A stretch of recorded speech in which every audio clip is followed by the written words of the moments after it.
Hey guys, so I've got something I'm currently working through. It's not a specific scenario, but more a thing I'm trying to master, get better at, and improve over time. So the question I pose to you guys is, what is the best way to delegate responsibility? So when I say that, I mean something that you are doing that you recognize that actually someone else could do. They don't know how to do it yet in its entirety, um, but you want to essentially hand this thing over. Obviously, issues with that can be the fact that you do it to a current standard, and during that period, I mean, it can go bad. So to kind of take it to the bottom, like you hand it to them and it is just a complete mess and then you feel like you've got to take it back. I mean, there are other things that could go wrong. I don't know what you guys think.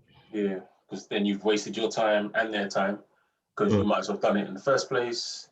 Then you also have the issue of people feeling like you're palming off work to them if they don't understand why you're giving it to them. So you could look lazy, and that undermines the trust that you have with mhm. your team. Or the other way, you've got control issues and you're not passing it over. Yeah. That's the other side of not doing it, isn't it?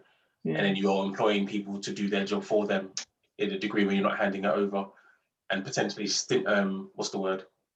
Stifling your own team. And there's also that thing of like, if you don't give people enough responsibility soon enough, people just coast. Yeah, And that's the worst thing because they're not challenged if you're holding on to stuff or doing it your way. In fact, you pretty much wreck your whole team by not letting go of things at the right time.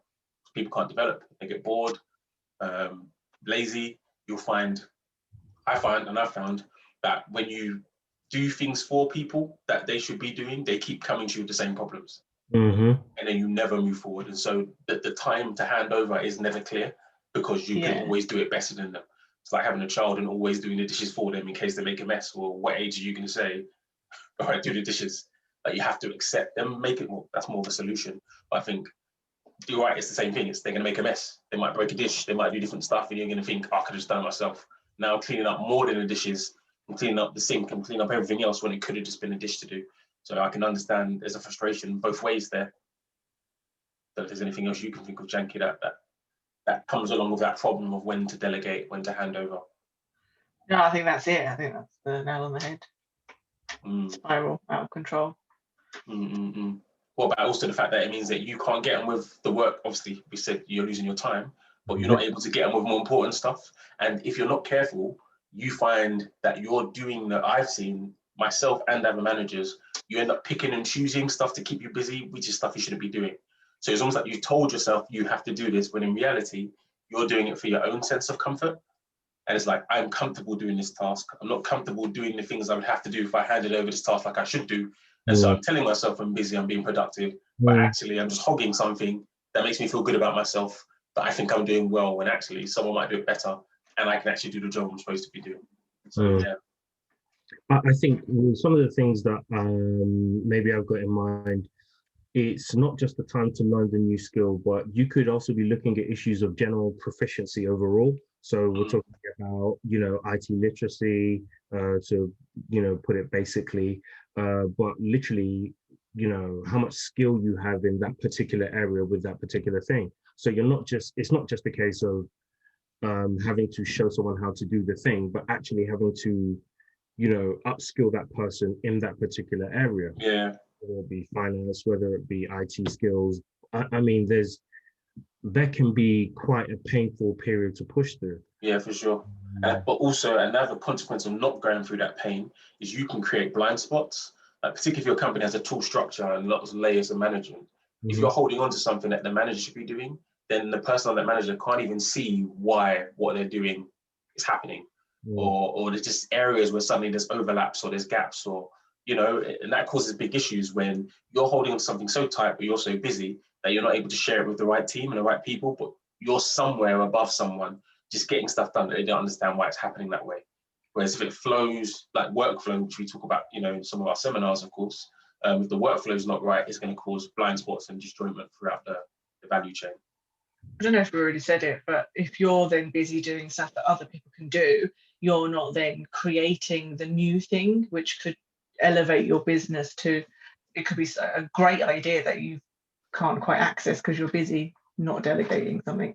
This is the key, and this is the thing that I'm really trying to get into the meat of, and why I really want to tackle this thing as much as possible. So, well, to kind of bring it back up again, what is the best way to delegate? What are the best? I mean, maybe there's no one size fits all, but what are some of the best approaches that can be taken when it comes to delegation? All the things we've said considered. It's a balance of sort of creating a plan where you can slowly pass something over so that it's sustainable for both you and the other person. So you can actually create, this is my milestone that I want to get to. So you'll take the first part, I'll still do the next quarters, and you'll do the first one. And then eventually that gives you comfort and the other person comfort, so they're not chucked in the deep end. Yeah, there's also that acceptance of, again, to use the parent analogy, you've got to accept that at first it might not look how you want it to look. And even eventually it might not look how you want it to look. I, for one, not being a parent, being a child, I remember my dad standing over me, watching me hoover, and it felt like, oh, let me do it my way. He'd literally point the bits of the floor to do when. And so sometimes to be a good manager, you need to get out of the way, accept that it might not be done to your standards the first time around, but you can manage that. And then accept also that the method might be different. And sometimes that method ends up being better than your method and more efficient and quicker. Whereas sometimes when you hog something, you want it to be done your way. And you, in business, you can become archaic very quickly. And so I think it's accepting that painful period. Yeah, I think that's a good point about other people's process may be different and at times better. You know, different people have different creative ideas and different approaches to things. So yeah, completely agree with that.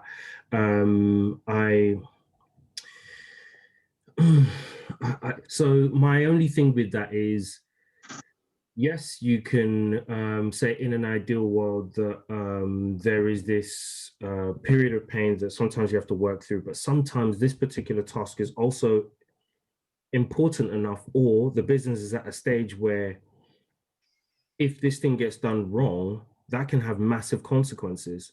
But yet at the same time, it is still a task that is at a level that, you know, this could, you know, be delegated. So, I mean, well, you know, Dr. Stephen Covey is obviously very well renowned, and they have the quadrant of the important, urgent. And when I've done that with managers in the past, you have to know that important doesn't mean important to the business, because everything's important to the business. But is it important to the business at your level, at your role, at your duty? And so if it isn't important, then you've got to say, if it's important to the business, but not important to my duty, then it should be delegated.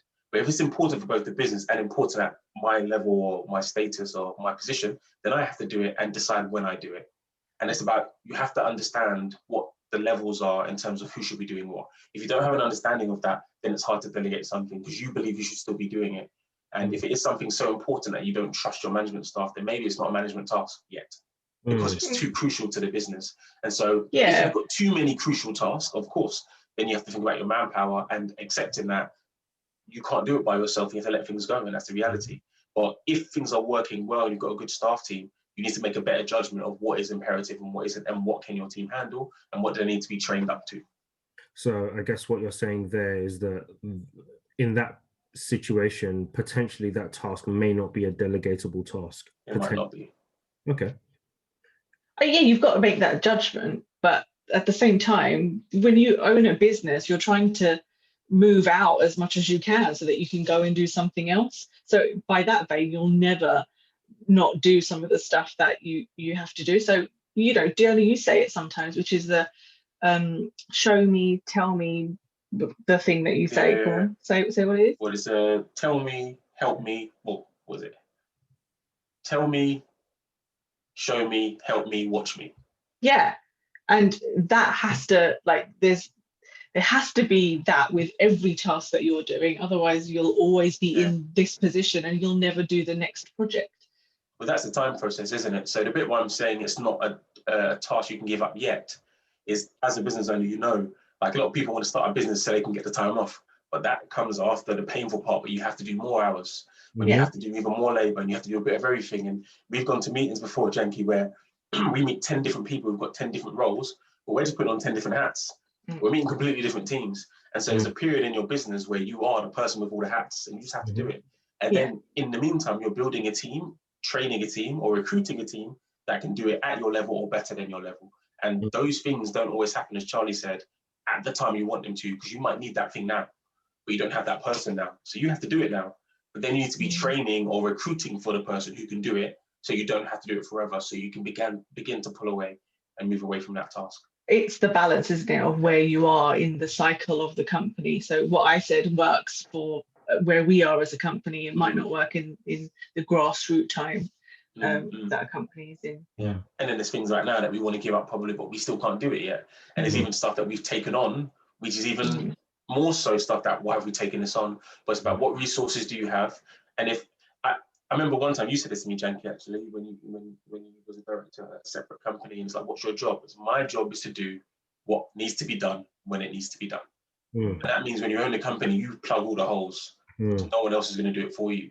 And so if there's a hole, that's when it's urgent, that's when it's important, because that's going to drain the ship, no matter how big or small it is, no matter where it is. And you've got to plug it until you can find something or someone else or another resource to do it for you. Or otherwise, what are you going to do? Point and say that should have been someone else? You're in charge. Yeah, exactly. Go ahead.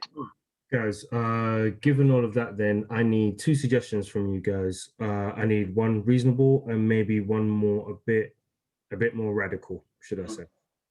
Which one of you got, Jankee? Radical or reasonable?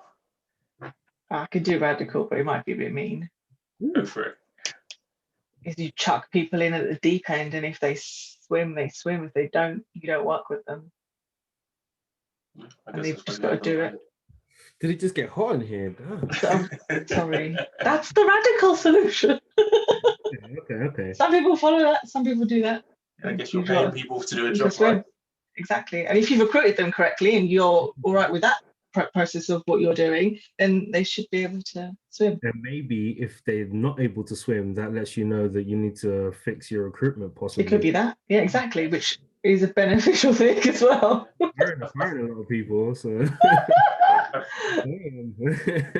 think to be a more reasonable approach then takes a bit more foresight and long-term planning, is to try and prepare your targets, what you need to achieve, and then knowing what you have, what resources you have, and what extra resources you'll need when those time come. The earlier you can see what the need's going to be, the earlier you can plan to say, do I have the time to do this myself? Do I need to parachute someone in temporarily? Do I need to get more staff? Do I need to upskill someone and get them on training quickly? Do I need them to start looking at it and say, look, you need to be prepared to do that by this amount of time. How close are you? And so I think nothing works for the emergency thing. You just have to deal with that. But if you have a reasonable approach to dealing it long term, it's looking early and saying, what are my needs going to be at 3 months, 6 months, 12 months, 2 years? And what resources do I not currently have that I'll need? I think that might be the reasonable approach that puts everything in balance. Okay, yeah, thanks for that. Loads of helpful bits in there throughout, and even with the radical stuff, I think it does sometimes point to, okay, well, looking at the ability of the people that you're working with as well, and that is a consideration. So there's stuff to take from all of it. So on that note, I think I'll say thanks and goodbye, and yeah, I'll catch you guys next week. Let us know how it goes. Will do.